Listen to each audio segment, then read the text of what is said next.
The Iron Badger hit the edge of the Dravine fleet at a speed that should have torn it apart. The hull screamed, the metal groaned.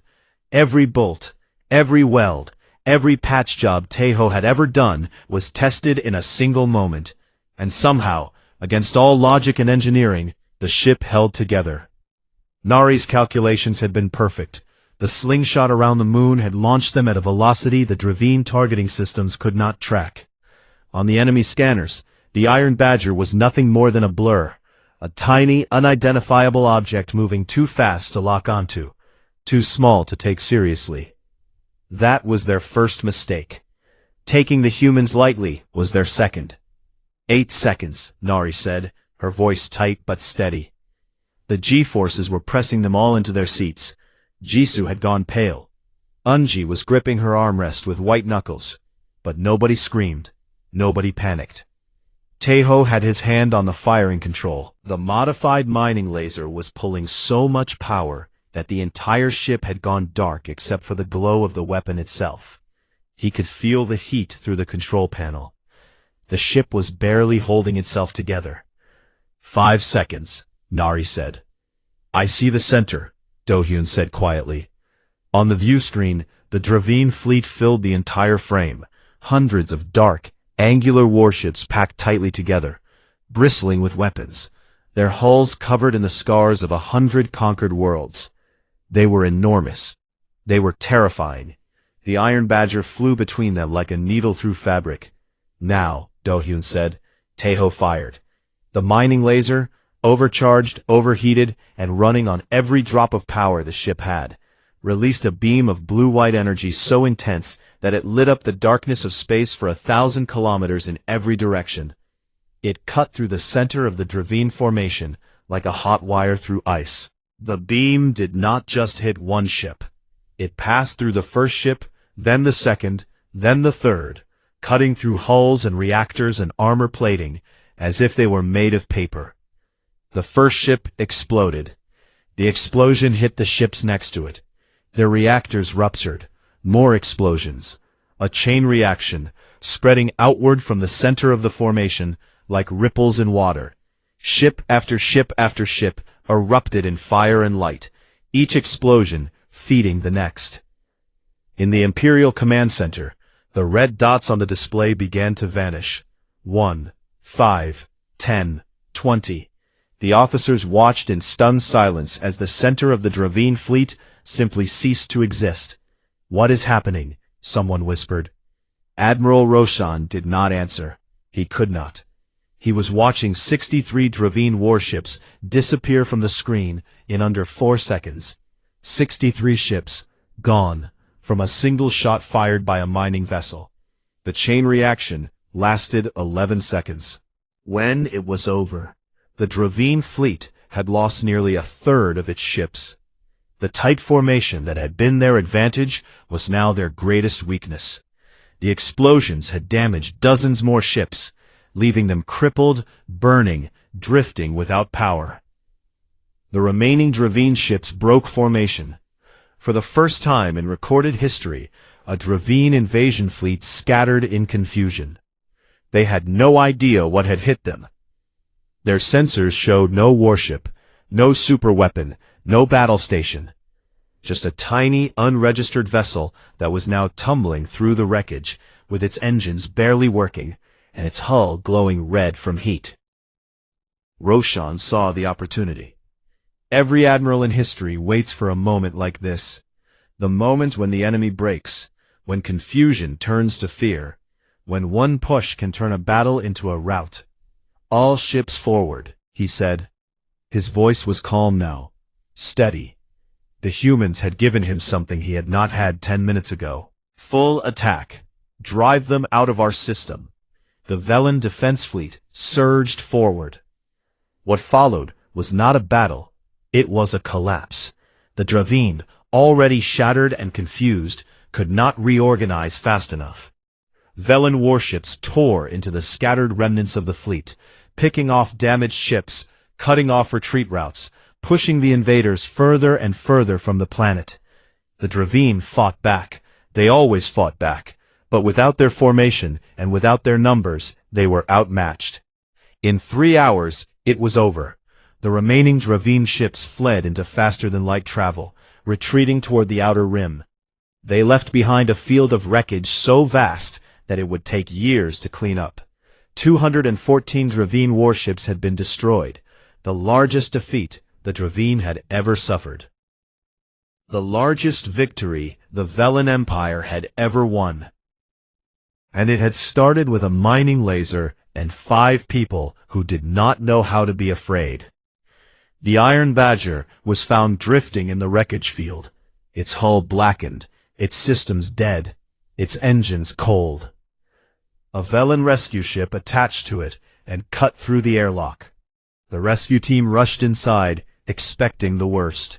They found Quan Tejo lying on the engine room floor, covered in burns and coolant, laughing quietly to himself. The laser had melted itself exactly as he predicted, but it had fired. It had worked. That was all that mattered to him. They found Yoon Nari still in her navigation seat, unconscious from the G-forces, but alive. Her hand was still on the control stick. On the console, in front of her, written in marker on a piece of paper, was the flight path she had calculated by hand. A perfect arc through the moon's gravity well and into the heart of the enemy fleet. They found Park Jisoo in her laboratory, sitting on the floor, surrounded by scattered rock samples. She had a cut on her forehead, and her glasses were cracked. But she was holding a piece of debris she had caught during the chaos, a fragment of Dravine hull plating. She was already examining it with her remaining good lens. "The mineral composition is fascinating," she murmured when the rescue team found her. They found Shin Inji already awake, already moving, already working. She had set up a small triage station in the ship's kitchen, using supplies from her medical bag. She was treating Tejo's burns when the rescue team arrived. When they told her there were wounded Velens on the rescue ship, she picked up her bag and walked over without a word. She spent the next 14 hours treating alien soldiers she had never met, using medical knowledge that was never designed for their biology, improvising with every tool she had. Not one of her patients died, and they found Captain Han Do-hyun sitting in his chair on the bridge, staring out the cracked view screen at the distant lights of Velen Prime. He was tired. His ribs were bruised. His left hand was shaking slightly, the only sign that the last few hours had affected him at all. When Chancellor Samara boarded the Iron Badger personally, she found him there. She stood in the doorway of the small battered bridge and looked at the man who had just changed the course of galactic history from a chair held together with welding tape. "You saved us," she said. Do-hyun shook his head slowly. "Tejo saved you. He built the weapon. Nari saved you. She flew the ship. Jisoo kept the sample safe so your scientists can study the Dravine. And Unji is saving your soldiers right now." He paused. "I just sat in a chair and said, 'Now, at the right time.'" Samara walked forward and sat in Nari's empty chair. She was quiet for a long moment. "The Empire will want to honor you," she said. "They will want to give you titles, medals, land. They will want you to stay, to teach us, to help us prepare for the next attack." Do-hyun looked at her. "Chancellor, I appreciate that, I do, but we have a mining contract to finish. We were supposed to pick up 17 tons of iron ore from a moon near Jupiter 3 days ago. Our company is going to be very unhappy." Samara blinked all 4 of her eyes at once. "You just destroyed a third of the most feared fleet in the galaxy, and you are worried about a mining contract?" "Iron does not mine itself," Do-hyun said. They looked at each other. Then for the first time in what felt like years, Samara laughed. It was a strange sound, not quite human, not quite anything the humans had heard before. But it was warm, and it was real. The crew of the Iron Badger left Velen Prime 2 days later. The ship had been repaired, not by Tejo this time, but by an entire team of Velen engineers who treated the battered mining vessel like a sacred object. They replaced the hull plating, upgraded the engines, and installed a new mining laser that was twice as powerful as the old one. Tejo supervised every step and only complained about 3 things, which the Velans considered remarkable restraint. Before they left, the crew was brought before the council one last time. 300 representatives stood as they entered. Nobody spoke. Nobody needed to. Samara presented each of them with a small crystal pendant, the Velan symbol of the highest honor the Empire could give to a non-citizen. Tejo put his on immediately. Jisoo studied hers under her magnifying lens. Nari tucked hers into her pocket. Unji held hers gently, as if it might break. Dohyun held his pendant and looked at the Chancellor. "If we find our way back here someday," he said, "will there be noodles?" "We are learning to make them," Samara said. "They are not very good yet." "Keep practicing," Dohyun said. The Iron Badger flew back through the wormhole, which the Valen scientists had stabilized and mapped in the 2 days since the battle. The crossing was smoother this time. No tumbling, no broken gravity, no tea spilling everywhere. They emerged on the other side, back in their own solar system, as if nothing had happened. Nari checked the navigation. They were 4 days behind schedule. Tejo started the engines. The new ones were quieter than the old ones. He did not like that. He would fix it later. Unji made tea. Jisoo organized her new collection of alien mineral samples, including the piece of Dravine hull plating that she had already written a 40-page analysis about. And Dohyun sat in his chair, looked out at the familiar stars, and picked up his maintenance report from where he had left it 4 days ago. "Set a course for Jupiter," he said. "Yes, Captain," Nari said. The Iron Badger turned toward the distant sun and flew on, small and scratched and ordinary, carrying 5 people who had accidentally stumbled into an alien empire, eaten noodles with an admiral, terrified a galactic council, destroyed an invasion fleet with a rock-cutting laser, and then gone back to work. Behind them, 47,000 light-years away, the Velan Empire was already writing the story. It would be told for centuries. It would be taught in schools. It would be carved into monuments and sung in songs. But the humans did not know that. They had a shift to finish. And the coffee machine was still working. The alarm came at midnight. Not Earth midnight. The humans had no idea what time it was on Earth. But it was midnight on Velan Prime, the capital world of the Empire. And the city outside the guest quarters had gone dark and quiet 2 hours ago. Dohyun had been sleeping lightly, the way he always did in unfamiliar places, when the sound cut through the walls like a knife. It was a deep, rumbling tone that shook the floor. Not an earthquake, not a machine. It was an alarm, the kind of alarm that meant something very, very bad was happening. He was on his feet in 3 seconds. His crew was up in 5. Tejo came out of his room already pulling on his boots. Nari appeared with her hair still messy, but her eyes sharp. Unji had her medical bag over her shoulder. She always slept with it within arm's reach. Jisoo was the last one out, holding her glasses in one hand and a rock sample in the other. "What is happening?" Nari asked. Before Dohyun could answer, the door to their quarters slid open. Commander Halsin stood in the doorway, his armor on, his rifle in his hands. His face was tight with something the humans had not seen on a Velan before. Fear. "Come with me," Halsin said. "Now." He led them through hallways that were no longer calm and elegant. Velans were running in every direction. Soldiers were shouting orders.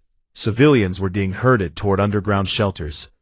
The floating lights that normally drifted gently through the corridors were now flashing red. "What is going on?" Dohyun asked, keeping pace with Halsin easily. "The Dravine," Halsin said. The word came out like poison from his mouth. "They have come." "Who are the Dravine?" Halsin did not stop walking, but his voice dropped low. "They are a parasitic species from the outer rim. They do not build, they do not create, they consume. They attack civilizations, strip their resources, enslave their populations, and move on. They have destroyed over 200 worlds in the last 1,000 years. We've been fighting them for centuries. And they are here now? Nari asked. They dropped out of faster-than-light travel 20 minutes ago. A full invasion fleet, over 300 ships. They are heading for Velen Prime. Tejo whistled softly. 300 ships. That is a lot. It is the largest Dravine force ever recorded, Halsin said. There was a crack in his voice. Our defense fleet is strong, but we were not prepared for this. Half of our warships are deployed on the borders. What we have here may not be enough. He brought them to the Imperial Command Center, a vast room filled with holographic displays, officers shouting into communication devices, and the quiet, controlled panic of people who knew they might not survive the night. Admiral Roshan was at the center of it all, giving orders with the focus of a man who had no time for doubt. High Chancellor Samara was there too, standing beside Roshan, her silver scales catching the red light of the alarms. She looked old. She looked afraid. When she saw the humans, something shifted in her expression. Not hope exactly, but something close to it. Do-hyun looked at the main display. The Dravine fleet was shown as a swarm of red dots, moving toward the planet like a wave. The Velen defense fleet was a thin line of blue dots between the swarm and the world. The numbers were not good. They will reach weapons range in 40 minutes, Roshan said, not looking at the humans. We will hold as long as we can. Do-hyun studied the display. He had no military training. He had never fought in a war. He was a miner. But he had spent 15 years reading terrain, calculating angles, and figuring out how to break very large rocks into smaller pieces. And right now, looking at the Draven fleet formation, he saw something. They are bunched together, he said. Roshan glanced at him. What? The Draven ships. They are in a tight formation, very close together. That is efficient for travel, but it is a bad formation for combat. If something hit the center of that group, the blast would damage dozens of ships at once. Roshan stared at him. We know this, but we do not have a weapon powerful enough to hit the center of their formation and do that kind of damage. Our largest warheads would take out 5, maybe 6 ships. That is not enough. Do-hyun turned to Tejo. They looked at each other for a long moment. Something passed between them, the kind of silent communication that comes from years of working together in dangerous situations. Tejo, Do-hyun said. The mining laser. Tejo's eyes widened. Then he grinned. It was the wide, dangerous grin that usually meant something was about to explode. The mining laser, he repeated. Can you boost it? If I reroute all power from life support, gravity, and shields, everything except the engine core, I can increase the output by about 400%. It will not be a laser anymore. It will be a beam that can cut through anything. How long? Give me 20 minutes. You have 15. Tejo was already running. Nari stepped up to the navigation display without asking permission. She studied the Dravine fleet's trajectory, speed, and formation density.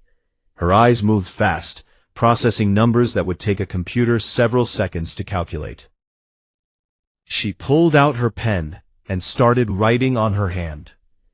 If we fly directly into the center of their formation at full speed, she said, we will have a window of about 8 seconds to fire the laser before they can target us. I can calculate an approach vector that uses the gravity of that moon, she pointed at a small moon orbiting the planet, to slingshot us in at a speed their targeting systems cannot track. Roshan was watching the humans with his mouth slightly open. You want to fly a mining ship into the center of an invasion fleet? Yes, Do-hyun said. You have no weapons except a modified rock-cutting laser. Yes. You have no shields. We have never had shields. You will almost certainly die. Do-hyun looked at his crew. Nari was still doing math. Tejo was gone, already tearing apart the engine room. Jisoo was looking at the display with wide eyes, but steady hands. And Eunji. Eunji was checking her medical bag, making sure she had enough supplies. Not enough supplies for the crew, Enough supplies for whatever came after. For the wounded. For the aliens they had known for less than 2 days. Chancellor, Dohyun said, turning to Samara, we are not soldiers. We are not heroes. We are miners who are very far from home. But we have a ship, and we have a laser.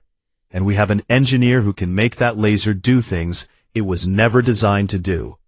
If you will let us help, we will help. Samara looked at him for a long time. Then she looked at the red dots on the screen, growing closer every second. Why? She asked. This is not your war. This is not your world. Why would you risk your lives for us? Dohyun thought about this. He thought about what Eunji had said to the council, about strangers helping each other survive. He thought about every mining accident he had lived through. Every time a crew he did not know had come to pull him out of the wreckage. Because you gave us noodles when we could have given you nothing, he said. It did not make complete sense, but somehow it was enough. Samara nodded. Go, she said. The crew ran. Taeho had already torn open 3 power conduits and rerouted the ship's entire energy grid by the time Dohyun reached the Iron Badger. The ship was humming, not the gentle hum of normal operations, but the deep, angry vibration of a machine being pushed far beyond its limits. Every light on the ship was off, except the bridge. The gravity was fluctuating. The air was getting thin. But the mining laser, the laser that was designed to cut through rock and ore, was now glowing with a blue-white light so intense that it hurt to look at. It is ready, Taeho said. His hands were burned from rerouting live power cables. He did not seem to notice.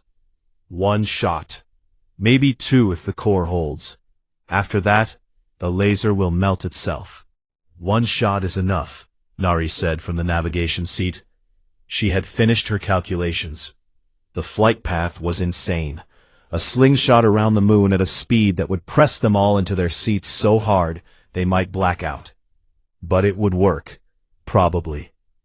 Dohyun sat in his chair. He looked at his crew. 5 people, 1 broken mining ship, against 300 warships. He had definitely had worse Mondays, but this one was close. Take us in, he said. The Iron Badger launched from the Valen dock like a stone from a sling. Nari's hands were steady on the controls. The moon grew large in the view screen as they swung around it, the gravity pulling them, accelerating them, bending their path toward the heart of the Dravine fleet. On the Imperial Command Center's display, a single tiny blue dot raced toward 300 red ones. Admiral Roshan watched it and said nothing. Chancellor Samara closed her eyes. And 5 human miners flew straight into the fire, without looking back. The Velen Imperial High Council met once every cycle to discuss matters of galactic importance. Wars, trade agreements, border disputes, the usual business of running 9,000 worlds. The council chamber was enormous, a circular hall of white stone and floating light, with seats arranged in rising tiers around a central platform. 300 representatives from across the empire sat in those seats, each one powerful, each one proud, and each one currently staring at the 5 humans standing in the middle of the room. Captain Han Do-hyun stood at the front, his hands clasped behind his back. He was still wearing his coffee-stained jumpsuit. Behind him stood Nari, Taeho, Eunji, and Jisoo, all in their work clothes, all looking around the massive chamber with the mild interest of tourists visiting a large building. The High Chancellor, a very old Velen named Samara, sat at the top of the chamber. She was thin, covered in pale silver scales, and had eyes that had seen empires rise and fall. She looked down at the humans with an expression that was somewhere between curiosity and deep concern. "You are the species called humans," she said. Her voice echoed through the chamber. "Yes," Do-hyun said. "You entered our space without permission, through a wormhole that our scientists say should not exist." That is correct, Do-hyun said. We did not plan it. We are sorry for the trouble. Samara leaned forward. You do not seem sorry. You do not seem anything. Admiral Roshan tells me that your crew has shown no fear since arriving. He tells me your engineer explained your mining equipment to his soldiers. He tells me your medic treated a Velen wound. He tells me you fed him noodles. A murmur went through the council. Several representatives looked at each other with confusion. Feeding noodles to an admiral was not standard first contact behavior. We were being polite, Do-hyun said simply. Samara studied him for a long moment. Then she turned to the council's chief intelligence officer, a sharp-eyed Velen named Director Poland. Show them what we found. Poland stood and activated the chamber's central display, a massive holographic screen that floated above the platform. When we detected your ship, he said to the humans, we sent probes back through the wormhole to scan your home system. We intercepted your species' communication signals, news broadcasts, historical records, entertainment transmissions. He paused. What we found was disturbing. The screen lit up. The first images showed war, human war, tanks rolling through burning cities, soldiers running through mud and smoke, explosions tearing buildings apart. The footage was from different eras, old black and white images, color footage, high-definition recordings. War after war after war, stretching back through centuries of human history. The council watched in silence. Several representatives shifted uncomfortably in their seats. Then came the plagues. Footage of hospitals overflowing with sick people. Doctors working with no sleep. Cities locked down. Mass graves. Diseases that had killed millions upon millions across human history. Then came the natural disasters. Earthquakes splitting the ground open. Tsunamis swallowing coastlines. Volcanoes burying entire regions in ash. Hurricanes tearing cities apart like paper. Wildfires burning forests the size of countries. Then came the stranger things. Humans jumping out of airplanes for fun. Humans climbing mountains that could kill them. Humans diving into the deep ocean where the pressure could crush their bodies. Humans eating food so spicy that it caused physical pain and then laughing about it. Humans strapping themselves to rockets. Humans fighting each other in cages for sport. The council chamber was completely silent. 300 of the most powerful beings in the galaxy stared at the screen with expressions of pure horror. Samara turned to the humans. How are you still alive? Do-hyun looked at the screen, then back at the Chancellor. We manage. You manage, Samara repeated slowly. Your species has been at war with itself for your entire recorded history. You have survived diseases that killed large portions of your population. Your planet regularly tries to destroy you with earthquakes, storms, and eruptions. And your response to all of this is, you manage? Park Jisoo, who had been quietly watching the geological disaster footage with professional interest, raised her hand. In fairness, the volcanic eruptions are very educational. You can learn a lot about mineral formation from— Not now, Jisoo, Do-hyun said gently. Sorry. Director Poland stepped forward. There is something else. We analyzed your psychological profiles based on your behavior since arriving. Every test we use to measure emotional response in alien species shows the same result for all 5 of you. He paused. You are not brave. You are not fearless. You simply have an extremely high tolerance for danger and chaos. Your baseline level of acceptable threat is far beyond anything we have ever recorded in any known species. Nari frowned. What does that mean?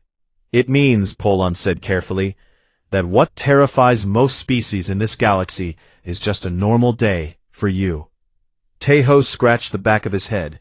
I was stressed last Tuesday when the hot water stopped working. Does that count? Nobody in the council laughed. Several of them looked even more worried. The chamber fell silent. When the High Chancellor stood, it meant she was about to say something important. In 9,000 years, she said, the Velen Empire has encountered 412 intelligent species. Some were peaceful, some were hostile.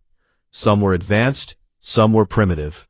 But every single one of them, without exception, operated within a range of fear and survival instinct that we could understand and predict. She looked down at the 5 humans. You are outside that range, completely outside it, and that makes you the most unpredictable species we have ever encountered. Do-hyun looked up at her. Chancellor, we are 5 miners with a broken ship. We are not a threat to your empire. I know, Samara said, and that is what frightens me. If 5 miners from your species are this durable, what are your soldiers like? The question hung in the air like smoke. Do-hyun said nothing. The council's imagination was already doing the work. 300 representatives were sitting in their seats, each one quietly picturing an entire planet of beings who treated war, plague, and natural disaster as inconveniences. Unji, who had been silent the entire time, spoke for the first time. Chancellor, may I say something? Samara nodded. Unji stepped forward. She was small, soft-spoken, and had the kind of gentle presence that made people feel safe. You are looking at our history and seeing violence and disaster. I understand. It looks terrible from the outside. But that is not the whole story. She gestured at the screen. For every war there were people who stopped it. For every plague there were doctors who fought it. For every disaster there were strangers who helped each other survive. We are not durable because we do not feel fear. We are durable because we refuse to let fear be the end of the story. Samara stared at Unji for a long time. Your medic is more dangerous than your captain, she said softly. Do-hyun almost smiled. Yes, we know. The council deliberated for 3 hours after the humans were escorted out. They argued. They debated. They pulled up more data, more footage, more analysis. In the end, they reached a decision that would be recorded in the Empire's history for centuries. The humans would not be imprisoned. They would not be expelled. They would be watched, studied, and kept close, because the Velen Empire had survived for 9,000 years by understanding every species it encountered. And for the first time in 9,000 years, they had found one they could not understand at all. Meanwhile, in the guest quarters they had been given, the crew of the Iron Badger was dealing with the situation in their own way. Taeho was trying to figure out how the alien shower worked. Jisoo had already collected 7 new mineral samples from the hallway walls. Unji was making tea with herbs she had found in the kitchen. And Do-hyun was sitting by the window, looking out at the alien city below, thinking about how far they were from home, and wondering if anyone back on Earth had noticed they were late. He decided they probably had not. Mining crews were always late. Nobody worried until the coffee ran out. Admiral Roshan had served the Velen Empire for 40 years. He had crushed rebellions on frontier worlds. He had negotiated surrenders from species twice his size. He had once stared down a Ketheron death fleet without blinking any of his 4 eyes. He was not a creature who frightened easily. But the small, ugly ship sitting in the middle of his war fleet was making him deeply uncomfortable. It had been 2 hours since the humans sent their message. In that time, Roshan had done everything by the book. He had surrounded the vessel with 60 warships. He had aimed enough firepower at it to turn a small moon into dust. He had sent a formal warning in every known galactic language, demanding the crew surrender and prepare to be boarded. The humans had responded with, "Sure, come on over. Do any of you eat noodles?" Roshan did not know what noodles were. His intelligence officer did not know either. A search through the galactic database returned no results. This made Roshan even more uncomfortable. He stood on the bridge of his flagship, the Divine Blade, watching the little ship on the screen. It just sat there, not moving, not powering weapons, not doing anything. A scan showed it had no weapons at all. It was a mining vessel, a cargo hauler. the kind of ship that most civilizations would not even bother to register. "Sir," his second officer said carefully, "what are your orders?" Roshan made his decision. "Send a boarding team. Full armor. Full weapons. If they resist, disable them." The boarding shuttle crossed the gap between the flagship and the Iron Badger in 4 minutes. 12 Velen soldiers in full combat armor marched through the docking tunnel, their plasma rifles raised, their bodies tense. They were the best soldiers in the sector. Each one had been trained to handle hostile first contact situations. They were not trained for what they found. Captain Han Do-hyun was standing at the airlock door, waiting for them. He was wearing a faded gray jumpsuit with a coffee stain on the chest.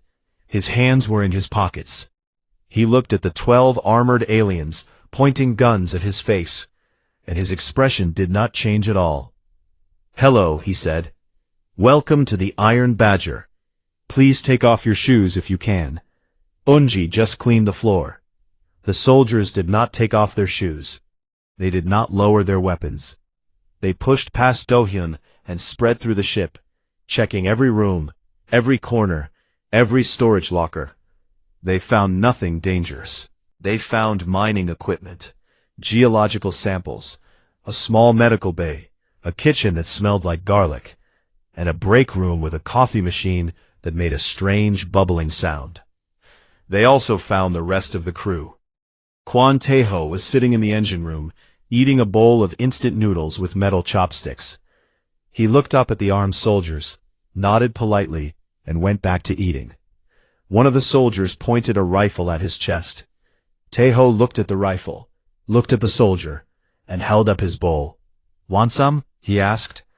Shin Unji was in the medical bay, organizing bandages. When 2 soldiers burst through the door, she looked at them with the calm, patient eyes of a woman who had dealt with far worse than aliens with guns.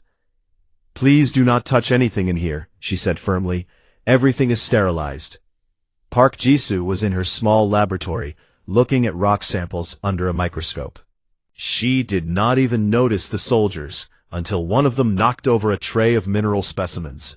She gasped, not because of the soldiers, but because of the rocks. "Those are sorted by density," she said, rushing to pick them up. Yunari was on the bridge, sitting cross-legged in her chair, doing math on a piece of paper. She glanced at the soldiers and said, "If you are here to arrest us, can it wait? I'm trying to figure out where we are." The boarding team leader, a veteran named Commander Halson, reported back to Admiral Roshan with confusion in his voice. "Sir, the ship is unarmed. The crew is 5 individuals. They show no signs of fear, aggression, or distress. One of them offered me food. Another asked me not to touch her bandages. I do not believe they understand the situation they are in." Roshan frowned. "They are surrounded by a war fleet. How can they not understand?" "I do not know, sir. They seem comfortable." This was the word that would haunt the Velen Empire for years to come. Comfortable. The humans were comfortable. Not brave, not reckless, not stupid. Just comfortable. As if being surrounded by an alien armada in an unknown galaxy was a minor inconvenience, like a delayed flight or a broken elevator. Roshan decided to go himself. He took a personal shuttle to the Iron Badger, accompanied by 4 of his best guards. He walked through the docking tunnel, ducked through the low human doorways, and found Captain Do-hyun in the ship's small kitchen, boiling water. Do-hyun looked at Roshan. Roshan was tall, broad, covered in dark blue scales, and had 4 golden eyes that glowed softly in the dim light. He was wearing ceremonial armor that cost more than the entire Iron Badger. "You must be the one in charge," Do-hyun said. "Sit down. The water is almost ready." Roshan did not sit down. "You are in Velen Imperial space. You have entered without permission. You will explain yourself." Do-hyun poured hot water into 2 cups. He dropped a bag of instant noodles into each one. "We came through a wormhole by accident. We are miners. We were on our way to pick up rocks from a moon near Jupiter. The wormhole pulled us in. We did not plan to be here." Roshan studied the human carefully. He could detect no lies. His species had a natural ability to sense deception through body chemistry, and this man was telling the truth. He was also completely relaxed. His heart rate was normal. His breathing was steady. He was making soup. "You are not afraid," Roshan said. It was not a question. Do-hyun pushed one of the cups toward Roshan. "Should I be? I have 60 warships aimed at your vessel." Do-hyun shrugged. "I once had a 16-ton rock fall on my ship while I was inside it. The hull cracked in 3 places. I had to seal the breaches with tape and a prayer while the oxygen leaked out. I was 26. He picked up his cup and sipped. "60 warships are not great, I admit. But I have had worse Mondays." Roshan did not know what a Monday was, but he understood the tone. This human was not pretending to be brave. He was not performing courage for show. He simply did not consider this situation to be the worst thing that had ever happened to him. Roshan looked at the cup of noodles. He had never eaten human food. He did not know if it was safe for his species. But something about the simple, calm offering made him reach out and take it. He tasted it carefully. It was salty, warm, and strangely satisfying. "This is acceptable," he said. Do-hyun almost smiled. That is what everyone says the first time. In the engine room, Taeho had somehow convinced 2 Velen soldiers to sit down, and was explaining to them how the ship's mining laser worked. The soldiers were listening with a mix of fascination and horror, because the mining laser, if pointed at a ship instead of a rock, could cut through medium-grade armor plating. "You use this for rocks?" one soldier asked. "Yes," Taeho said. "What else would we use it for?" The soldier looked at his companion. They both looked at the laser. They both decided not to answer that question. In the medical bay, Unji had noticed that one of the Velen soldiers had a minor wound on his arm, a training injury that had not healed properly. Without asking permission, she cleaned it, applied a human antiseptic, and wrapped it with a bandage. The soldier stood perfectly still, too confused to stop her. "Change this every 2 days," she told him, "and drink more water." The soldier nodded slowly. No one from an unknown alien species had ever treated his wound before. He did not know how to feel about it. She turned to Commander Halsin, who was still standing there with his rifle, and said, "We are approximately 47,000 light-years from home. That is going to be a problem." Halsin stared at her. "You are remarkably calm about this." Nari tilted her head. "What would panicking change?" Halsin had no answer for that. He had spent his entire career dealing with species that panicked. Species that screamed, begged, threatened, and collapsed when faced with the power of the Empire. These humans did none of those things. They made noodles, they fixed wounds, they did math. He reported back to Roshan one more time. "Sir, I believe these humans are either the bravest species in the galaxy or the most broken." Roshan, who was now on his 2nd cup of noodles, said nothing for a long time. "Perhaps," he said quietly, "they are both." The mining ship Iron Badger was not built for glory. It was built for pulling rocks out of dead moons and hauling them back to Earth's processing stations. The hull was scratched, the paint was gone, and the coffee machine in the break room had been broken for 6 months. Nobody had fixed it, because Kwon Taeho, the ship's engineer, said he liked the way it made coffee now. Burnt, bitter, and strong enough to kill small animals. Captain Han Do-hyun sat in his chair on the bridge, reading a maintenance report on his tablet.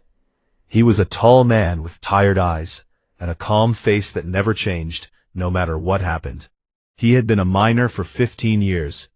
He had survived 3 hull breaches, 2 asteroid collisions, and one very unfortunate incident with a toilet that nobody on the crew ever talked about. Nothing surprised him anymore. Yoon Nari sat at the navigation console, chewing the end of a pen. She was young, sharp, and had the kind of memory that made her dangerous at card games. She could calculate a flight path in her head faster than most computers, and she had a habit of humming old songs while doing it. Right now, She was humming something slow and soft as she watched the scanner screen. "Captain," she said, not looking up, "there is something strange ahead." Do-hyun did not look up either. "How strange?" "Strange, strange. The kind of strange that makes me think we should probably turn around." Do-hyun sighed. He put down his tablet and looked at the main screen. In front of them, hanging in the blackness of space, like a wound in the fabric of reality, was a swirling mass of light and energy. It was purple and blue and white, and it was spinning slowly, pulling dust and small rocks into its center. "That is a wormhole," Nari said. "I can see that," Do-hyun said. "It is not on any chart." "I can see that too." From the back of the bridge, Kwon Tae-ho leaned forward in his seat. He was a big man with thick hands and a wide grin that made him look like he was always planning something. He probably was. "How close are we?" he asked. Nari checked her screen. Her face changed. "Too close." The ship shook. Not the gentle shaking of a small bump or a minor engine hiccup. This was the kind of shaking that made bolts rattle and metal groan and people grab the nearest solid object. The wormhole had them. Its gravity was pulling them in, and the Iron Badger did not have the engine power to fight it. "Reverse thrust," Do-hyun said, his voice still calm. "Already tried," Tae-ho said from the engine panel. "She is not listening." Shin Eun-ji, the ship's medic, walked onto the bridge at that exact moment, holding a cup of tea. She looked at the swirling wormhole on the screen, looked at the shaking walls, looked at Do-hyun's calm face, and then sat down in her chair and buckled her belt without saying a word. She had been on this ship long enough to know when questions were pointless.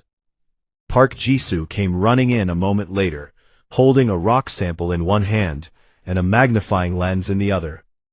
She was the crew's geologist, a small woman with big glasses and an excitement for minerals that bordered on obsession. "What is happening?" she asked, her eyes wide. "We are being pulled into an uncharted wormhole," Nari said. "Oh," Jisoo said. She looked at her rock sample. She looked at the wormhole. She put the rock in her pocket and sat down. "Okay." The Iron Badger fell into the wormhole. The ship twisted and stretched in ways that metal should not twist and stretch. The lights flickered. The gravity failed for 3 seconds, and Tae-ho floated out of his chair and hit his head on the ceiling. Eun-ji's tea went everywhere. Jisoo held onto her pocket to protect her rock sample. Do-hyun just gripped the arms of his chair and waited. And then it was over. The ship popped out the other side like a cork from a bottle. Everything went still. The lights came back on. The gravity returned. Tae-ho fell back into his chair with a grunt. Eun-ji looked at her empty cup with sadness. Nari was the first to look at the scanner. She stared at it for a long time. Then she looked at Do-hyun. "Captain," she said, "we are not in our solar system anymore." "Where are we?" Do-hyun asked. "I have no idea, but there are ships everywhere."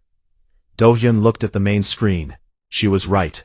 There were ships everywhere. Not small ships like the Iron Badger.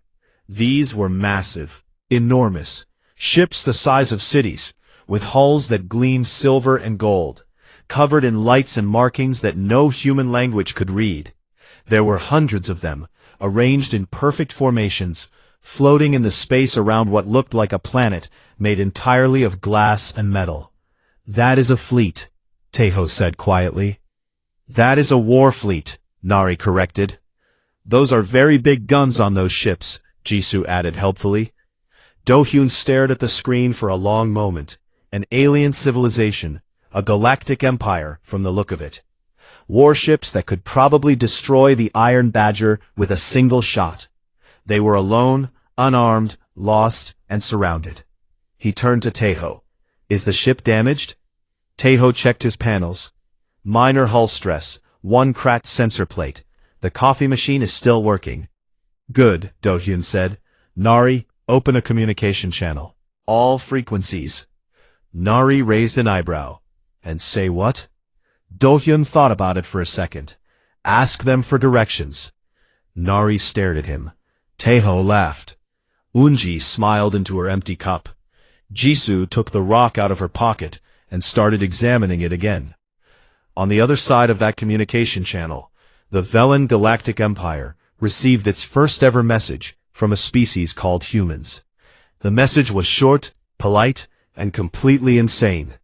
It said, "Hello, we are lost. Could you please tell us where we are? Also, do you have coffee?" The Velen Imperial Command Center went silent. Admiral Roshan, the highest-ranking military officer in the sector, stared at the tiny, ugly, scratched-up ship on his screen. His 4 eyes blinked, one pair at a time. His staff looked at him, waiting for orders. In 9,000 years, no unknown species had ever entered Velen space and simply asked for directions. They either came with weapons, came with surrender flags, or did not come at all. These creatures had come with a broken ship and a request for a hot drink. Admiral Roshan did not know what to do. And that, more than anything, terrified him.